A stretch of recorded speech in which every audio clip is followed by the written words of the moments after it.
minutes after 6 o'clock, and we're getting things ready here for Talk with Tommy. If you'd like to get a hold of Tom Garriock, the Big T, 688-2582 is the number to call. That's 688-CKTB. Or you can get a hold of Tommy toll-free. That's no charge call for anyone in the 416 area code, 1-800-263-3645. That's 1-800-263-3645, and you can talk with Tommy. How are you tonight, Tommy? I got to get the right button there. We got her, eh? Well, there are a lot of them there. So. Yeah, all right. Well, as long as we get one of them, it'll go. Hey, things are pretty good. A little better than they've been the last 2 or 3 weeks anyway. Yep. So all you can do is say thanks. And give her a try. Hope she works. Yep, that's for sure. In the meantime, we have hopes of getting a call on West Coast Senior Canadian Lacrosse that we anticipated last week, but apparently the information didn't become available. But maybe this week we'll have some word on how the Eastern Canadian contingent is doing on West Coast Lacrosse, especially with Coquitlam, BC. And we'll see how it shapes up. In the meantime, Paul Tracy became the first Canadian ever to win a Molson Indy when he flashed across the finish line first in today's Toronto Molson Indy. Tracy battled Penske teammate and pole sitter Emerson Fittipaldi, but in the end led the second place Fittipaldi by about 11 seconds. Hey, that's a lot. It was a race won in the pits. Seems to be everybody's racing when they're not going anywhere. Tracy's second stop of the day was 2 seconds faster than Fittipaldi's. Now that's a long time when wheels are supposed to be rolling. The aggressive young lion from West Hill, Ontario, led the last quarter of the race to log his second straight win and the third of his career. Finishing behind Tracy and Fittipaldi was Danny Sullivan. Bobby Rahal and Al Unser Jr. rounded out the top 5. Scott Goodyear, who started 10th, finished 9th. Vancouver's Ross Bentley was forced out of the race, but finished 25th. And among others not to finish were Nigel Mansell and Ari Lewandek. Fittipaldi's second place, coupled with Mansell's failure to complete the race, thrust the two-time Indy 500 champion into the lead in the IndyCar Series standings with 105 points. Mansell falls to second with 102. Tracy collected 20 points for the win, and he's fourth in the standings with 83. A record crowd took in the race. 66,225 were in attendance in Toronto. A new weekend attendance record was also established as over 159,000 people rolled through the gates. Now that's a fine compliment, and is indeed complimentary to the guys who went to the post and did everything they could to make the race worthwhile. Now, we'll try to bring you up to date on the baseball situation, and in the American League today, Boston beat Seattle 7-6. Baltimore prevailed over Minnesota 7-2. Cleveland nosed California 2-1. Toronto took Kansas City 4-3, and that's another one of those Frank Merriwell finishes where a young rookie came to the plate, and on the first pitch in the last of the ninth inning, parked it in the seats and gave the Blue Jays the victory.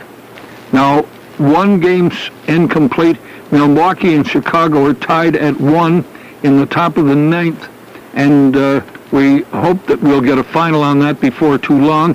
Now, 2 other games are going on, Oakland at New York and Detroit at Texas, and both games should finish in the early evening, and we'll see what we can get for you on them. In the National League, Atlanta shut out Pittsburgh 2-0. Montreal leads Los Angeles 1-0 in the third inning. Cincinnati 5, Florida 1 in the 9th inning. Houston 5, St. Louis 4 in the 7th. Chicago leads Colorado 10-2 in the 5th inning. Philadelphia has a 4-0 lead on San Diego in the 2nd inning. And San Francisco 3, New York, no score in the 2nd inning. American Pro Soccer League, Fort Lauderdale at Toronto at 2:05 p.m. And I guess by the time they get the score in, why, it'll be a little bit later than that. And we may get something more worthwhile before we leave the air on that game. It seems a shame that these guys can get going at 2:05, and with all the facilities for communications that we have today, they can't get the result of a soccer game where the kickoff is 2:05, and we're not on the air till, say, 5 after 6, and the football game is well over by an hour or more, but that's the way it goes. The World University Games, well, there's just one more day of competition left at the World University Games in Buffalo. The Canadian men's basketball team almost pulled off a huge upset. What wouldn't have been a huge upset, but it would have been a real surprise of the USA in the gold medal game, but in the end lost 95-90. Canada actually led by 12 points at half. Meantime, Canada dominated the rowing competition yesterday, winning 5 gold medals, 5 silvers and 3 bronze, and Montmagny of Pointe Claire, Quebec, won gold in the women's platform diving. One of the things that I noticed in the world rowing competition in the university games was that I tried to hear somebody say, here we are at the site of the Canadian Henley at St. Catharines or Port Dalhousie or wherever, where the World University Games are being rowed for, and such would have added considerable local interest to the situation, but nobody mentioned Canada in rowing or in soccer that I heard. And if they got paid well for it, well, okay. If there's a price for anything, then so be it. Now, everybody wasn't running on 2 legs yesterday and today. Presidential Ball captured harness racing's premier race for 3-year-olds last night. That was a $1 million ticket. The $1 million Meadowlands Pace at East Rutherford, New Jersey, was the horse's 9th straight victory. Presidential Ball took home the winner's share of the purse, $500,000, and now has accumulated more than $2.2 million. It's just like Big Tom brings in with his horse in the dairy. In just 2 seasons of racing for owner Antonio Chiaravalli of Hamilton, Ontario, and those people who are interested in standardbred racing claim that Presidential Ball is indeed a worthy champion, and with $2.2 million in the kick already, who can deny the quality of a horse who can win 9 races in a row and pump $2.2 million into the till? Now, the Tour de France is still on. Miguel Indurain of Spain was 15th in Saturday's 13th stage of the Tour de France. Nevertheless, he still holds the overall lead by over 3 minutes. Saturday's 113-mile stage was won by Olaf Ludwig of Germany in 4 hours, 13 minutes. Fenwick, Ontario's Steve Bauer was 72nd Saturday and is now 100th overall.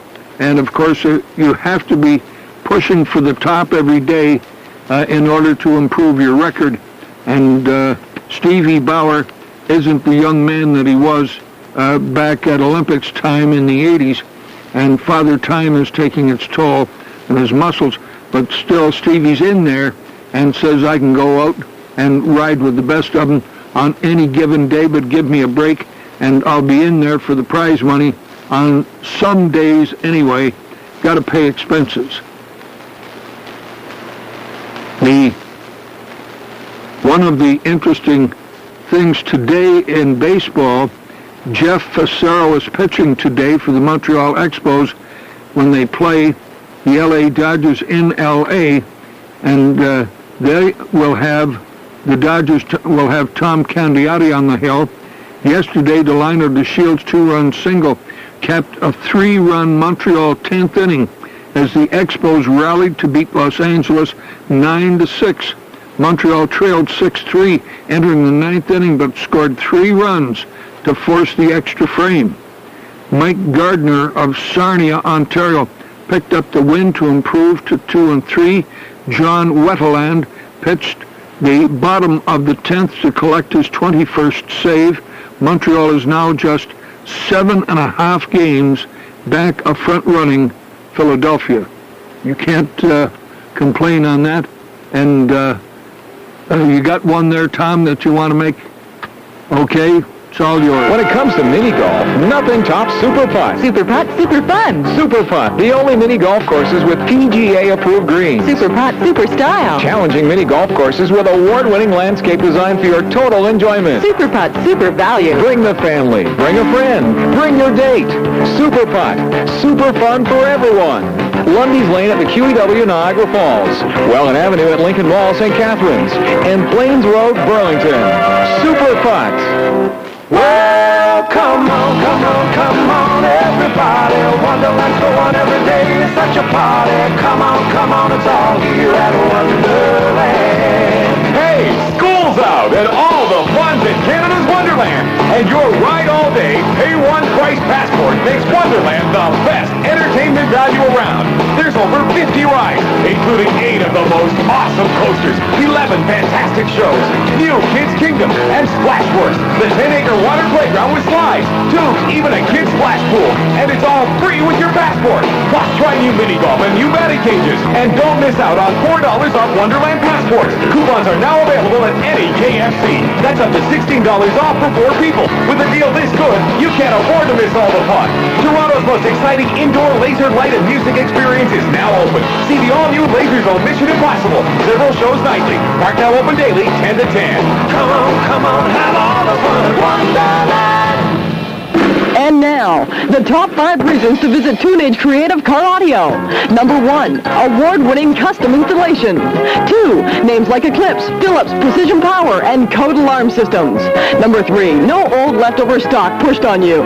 Number 4, no big showroom or salespeople to do the pushing. And 5, high quality, low price. Now that's a high 5 you can count on. Tunage Creative Car Audio, 27 Nehan Drive off Lake Street. The installation specialists.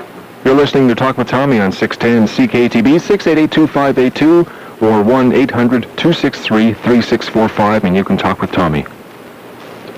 And we're talking with you. Just what you say, hey. Anyway, you know, there's a little thing that sometimes you hear it said, hey, so-and-so'd roll over in his grave if he ever heard you call him that. And I knew all of the people whose name was Nihan, and some people today have changed the pronunciation of the name to Nihan. Well, all of the Nyans that I knew, and I knew them all, and they're all gone now, and they all pronounce Nihan as Nyan. Now, maybe the new breed wants it another way, but when I read it, it comes out Nyan, and not wishing to provoke any controversy, nevertheless, all of those great Irishmen would be sort of in high dudgeon hearing the name pronounced that way. But that's beside the point. I know you didn't make the mistake, and nobody else did around here. Somebody else told them that's what they wanted said. But we can go from there And when you hear things that sort of rub you the wrong way, it makes you say, hey, how come? When did the change occur? Because the last of the Nines died, I'm going to say 5 years ago, Molly, and I never ever in my lifetime heard her, the dear, dear lady that she was, and she was well past 90 when she passed on. She was playing competitive tennis in her 70s and making a lot of younger girls hop around to stay in the game with her. Well, speaking of staying in the game, the Canadian Football League completed its second week of play yesterday with a pair of games. In Sacramento, California, the CFL made an impressive regular season debut south of the border as the Calgary Stampeders beat expansion Sacramento 38-36. More than 20,000 fans, just short of a sellout, were on hand for the game at Hornet Stadium. Doug Flutie led the Stampeders, connecting on 24 of 41 passes for 428 yards and 3 TDs. David Archer was also spectacular for the winless Gold Miners, completing 33 of 47 passes for 447 yards. The Stamps are now 2-0. The Gold Miners fall to 0-3. And meanwhile, the Winnipeg Blue Bombers won their first game of 1993 with a 36-14 win over BC. Troy Westwood boated 5 field goals for the Blue Bombers, including 4 from 45 yards or more, while Blaze Bryant rushed for 132 yards and 1 touchdown on 13 carries. Well, for sure, when the part of the game that I saw, it looked to me like any time Calgary needed a touchdown or some points or some yards, they got Flutie in action, and he unlimbered that famous left arm and got him in motion, and they came into the area, scoring area, the way you expected them to do. Now, on the other hand, the Archer and his group from the West Coast California team look like they're going to give somebody some trouble before too long, and there was a lot of enthusiasm generated there, and it looks like, who knows, maybe they got a good thing with an American entry in the Canadian Football League, but Flutie, I think, sort of surpassed that situation because he was in the position of being an American in the Canadian game with some experience and good experience at Grey Cup time and all the rest of it, and he had a little more than Archer. But give these American guys a chance, and I think that they're going to show you something worthwhile. Ford Motor Company officials have asked if 24-year-old IndyCar driver Bobby Gordon would be interested in an 8-race deal to drive the car previously driven by the late Davey Allison. Allison died Tuesday after a helicopter crash in Alabama. Gordon, who's in his first year of driving for A.J. Foyt, would drive for Robert Yates Racing. Now, according to a Ford source, the final decision rests with Yates, and Gordon has already been given the okay by Foyt to go for it. Interestingly, Gordon would drive the 8 races in NASCAR in addition to his IndyCar schedule. In golf, on the ladies' front, Betsy King shot a 3-under par 68 for a 1-shot lead after 3 rounds of the LPGA Big Apple Classic in New Rochelle, New York. King is 5 under for the tourney to lead Hiromi Kobayashi, with Rosie Jones 3 shots back.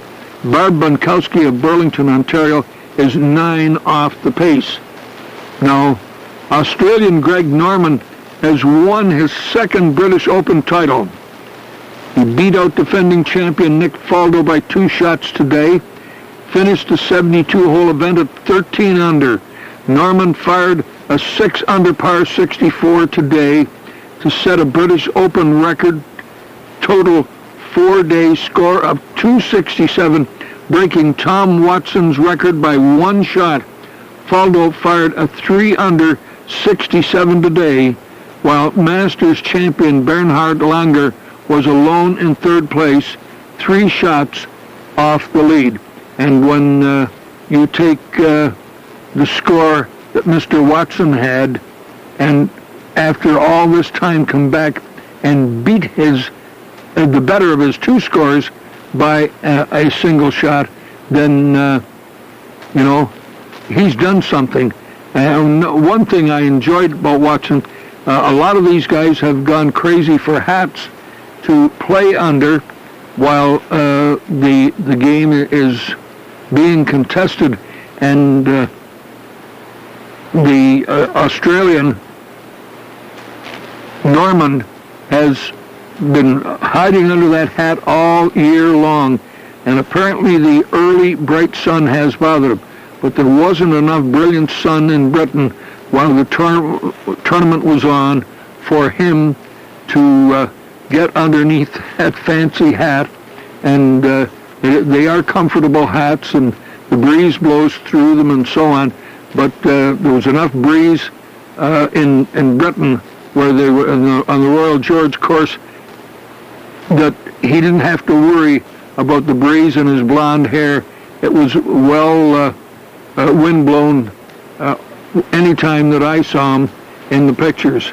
And of course he played like he knew he had control of the situation.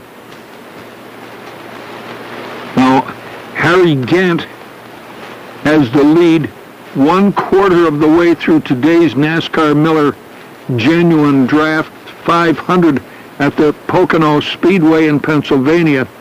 Darrell Waldrop is second, while Kyle Petty is third. We're still hoping to see better things from the rowing at Port Dalhousie, and there was a heavy medal haul for the Canadians. Phil Graham and Darren Barber, a relatively new entry in the world rowing pool, won gold medals. They captured yesterday in the men's pair event in the World University Games, while Marnie McBean, hoping to be named to Canada's World Championship team as a single sculler, pulls a silver medal finished, and we hope that McBean, who of course is compared to Silken Laumann, McBean hopes to be named to the World Championship team as a single sculler. Silken Laumann's event, Laumann is still training, but is taking some time off from international competition. And if Richardson doesn't feel McBean is ready, then she'll end up in another boat, the doubles, in a quad, or in eights. Now, Weeb, a St. Catharines resident who pulls for the St. Catharines Rowing Club, started the Canadian medal rush by winning the women's lightweight single sculls. She said the victory will always hold a special place in her heart. One of the difficulties is that people in rowing who compete as lightweights or 140-pounders or in classifying weights instead of at the heavyweight divisions are always at a handicap the minute they go on the water, because they don't get any credit for being lightweights against heavyweights. They're just light heavyweights, and they aren't getting the kind of upfront viewing that they deserve, even if they are lightweights. I still say that if you're going to be a heavyweight, you better do like the jocks do. Take a little extra with you on the horse. If they say the horse has got to be weighted a little heavier, give them some heavy and take it into the race with you. That way, if you win, you had to pull the weight. And I know it's not very fair to compare, for example, lightweight ladies to lightweight jockeys riding heavier horses who are looking for an advantage because of some weight consideration from the start. But the fact that so many Canadian people in racing on the water look for something extra, I'm just happy to let it go at that and let them say, I can always remember when back in the 40s, the first time I saw ladies on the water, there was an old English chap there, and he said, we're going to have to be very happy now. We can't start calling them Old Oz. That was the name for veteran male oarsmen, and the ladies were not to be considered in that class. And I see that we're running out of time, and if they want to cut me off here now for going a little offside or something, why we'll leave it go at that. And have you got one for me, Tom, or no? Okay. And I'm disappointed that I don't have a report on West Coast lacrosse, but who can tell? Maybe the kid didn't write his old man this week, and we'll get some information a week from now. In the meantime, take in Major Junior A lacrosse this Wednesday here in St. Catharines, because there's certainly plenty of good lacrosse to see. Now, that about wraps it up from here for this week. Tom Garriock saying, until next time, so long. Thanks, Tommy.